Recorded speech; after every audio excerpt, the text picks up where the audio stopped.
Meu nome é Carlos Rodrigues Brandão e eu trabalho há muitos anos com educação popular, desde 64, e já em 64 eu ingressei num movimento de educação dirigido ao mundo rural. Então, embora eu tenha nascido na cidade, a vida inteira de pesquisa, militância, foi sempre em mundo rural. A educação popular, ela surge em vários momentos. Não é errado pensar que ela surgiu só nos anos 60 com Paulo Freire. Outras modalidades de educações, não só dirigidas ao povo, mas dirigidas a que o povo se tornasse sujeito de um processo de transformações, existiram ao longo do tempo em diferentes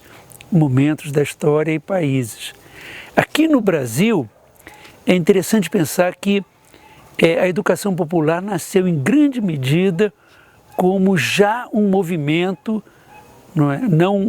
uma plataforma governamental, mas um movimento, inclusive parte dos movimentos de cultura popular, dirigido basicamente a populações rurais. Então, embora nós tivéssemos no Brasil, desde praticamente começo do século XX, programas, projetos, inclusive campanhas vindas do governo federal, às vezes até de igreja mais regionalizado, a educação popular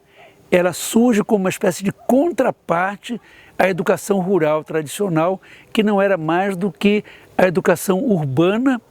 dirigida através de escolinhas, a comunidades rurais.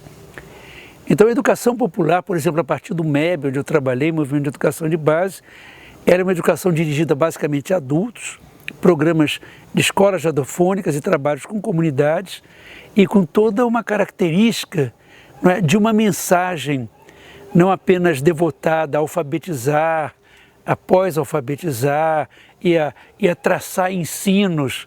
de melhoria de vida na saúde, na nutrição, nas condições de vida na comunidade, mas há uma mobilização popular, uma organização popular cujo horizonte seria inclusive um projeto de transformação que começaria com reformas agrárias, com conquistas progressivas de novas territorialidades e assim por diante. A educação do campo, que não se confunde com a educação no campo, que por sua vez vai ser próxima a essa educação rural tradicional, ela surge inclusive com esse nome muito mais recentemente. Ela surge em 2 congressos, se não me engano já no século XXI, já nesse século, em Lusiânia, em que diferentes movimentos sociais, inclusive não apenas movimentos populares como o MST, mas grupos de movimentos sociais vindos inclusive da igreja e de outras unidades mobilizadas, traçam até como um contraponto a propostas governamentais a ideia de uma educação que não reproduza no campo os conhecimentos da cidade, inclusive desqualificando o campo, sobretudo nos tempos em que o governo federal estava implementando um projeto de nucleação que entre o começo e agora desativou 40 mil, mais ou menos 40 mil escolas, pequeninas escolas rurais ao longo de todo o Brasil, do Rio Grande do Sul, à Amazônia, processo ele que imagino que vai ser acelerado com esse governo ilegítimo. Então a educação do campo, ela toma da educação popular essa proposta de ser não apenas dirigida a crianças ou adultos, a jovens, uma educação urbana e regida direto ou indiretamente por princípios capitalistas de adequação de jovens, de adultos ao mundo do trabalho, aquilo que o Boaventura Santos chamaria de regulação do sistema, mas ela contém propostas, primeiro, de constituição do campo como um lugar de vida digno e significativo, ou seja, ela teria, em outros termos, uma missão de fixação, de refixação de populações no campo que estão continuamente migrando para a cidade, até o contrário, a ideia de retrazer para o campo pessoas que por vários motivos, famílias, comunidades que migraram. Em segundo lugar, a ideia de criação de uma cidadania do campo. Quer dizer, o homem do campo, que sempre foi visto como o roceiro, o atrasado, o caipira, não é? Às vezes eles próprios assumem essa identidade, não é? Que ele, a partir de sua própria cultura e seus valores e de um olhar crítico sobre ela e o mundo, não é, em que ele vive, não é, se reafirme como um sujeito,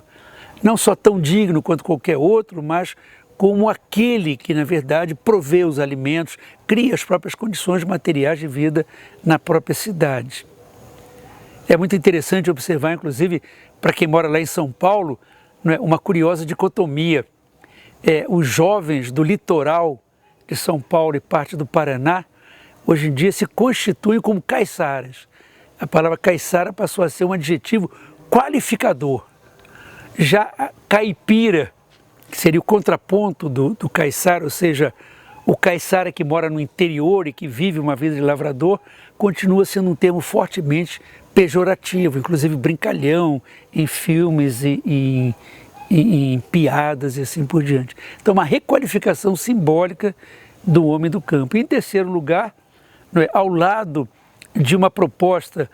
de mudanças, inclusive no campo da produção, da organização, da comercialização, e aí entra a agricultura familiar, agrocilvicultura, agroecologia, né, e várias formas contrapostas, inclusive com práticas agrícolas e de criação de animais, e até mesmo de coleta, como no caso do mel e assim por diante, né, com uma outra feição. Não apenas o orgânico, pelo respeito ao ambiente, mas o orgânico como uma resposta, não é, a toda uma imposição de multinacionais, de fabricantes transgênicos. Ou seja, podemos não só produzir reverdecendo a natureza, mas podemos produzir com outras mentalidades e outras formas, não só de relação com a natureza, mas entre nós. Daí essa associação entre agricultura orgânica, agricultura familiar, reforma agrária, não é? Uma nova filosofia de saúde, nutrição, economia solidária, como diferentes modalidades, inclusive de conquistas populares, de novas territorialidades, de ocupação de espaços, de novas formas não só de plantar, mas de comercializar, de se relacionar com a cidade e assim por diante. Não é? Por isso a educação do campo, ela frisa esse do campo, não é, como uma educação que não só se adapta à vida rural, mas é criada por sujeitos do mundo rural em diálogo com educadores, isso é muito frequente, no próprio encontro que constituiu a ideia de educação do campo. Não é? Então eu diria que ela é uma espécie de retomada, 50 e poucos anos depois, da educação popular, centrada em populações rurais, povos da floresta, comunidades quilombolas, tradicionais, isso que eu chamo de campesinato mobilizado, né, assentamentos, acampamentos de reforma agrária, e com pretensões, inclusive, não apenas de criar uma outra hegemonia,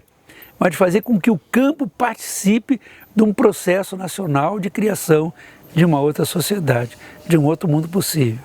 Eu tenho, inclusive, escrito, não é, e essa mensagem que eu daria, sobretudo agora, nesse Brasil de hoje, não é, que a gente nunca pode esquecer, não é, principalmente quem educa de alguma maneira, de um lado ou do outro, como estudante ou como professor, não é, é que justamente nos momentos mais críticos, não é, dos golpes militares ou dos golpes parlamentares, não é, é que nós mais criamos. É quando mais criamos, quando mais nos afirmamos enquanto sociedade civil. Então, a mensagem que eu diria é exatamente essa, né? Eu tenho dito, os políticos passaram, e, por exemplo, Paulo Freire permanece vivo até hoje, não é? E, meu Deus do céu, quantas e quantas pessoas, não é? Entre religiosos, camponeses, Chico Mendes, gente do povo, absolutamente presentes, enquanto os nossos velhos generais e os nossos políticos de plantão vão passar. Então, eu acho que o grande momento é o momento de espírito crítico com relação ao que estão fazendo, mas, por outro lado, coragem e esperança com relação ao que nós podemos fazer com o que eles estão fazendo de nós.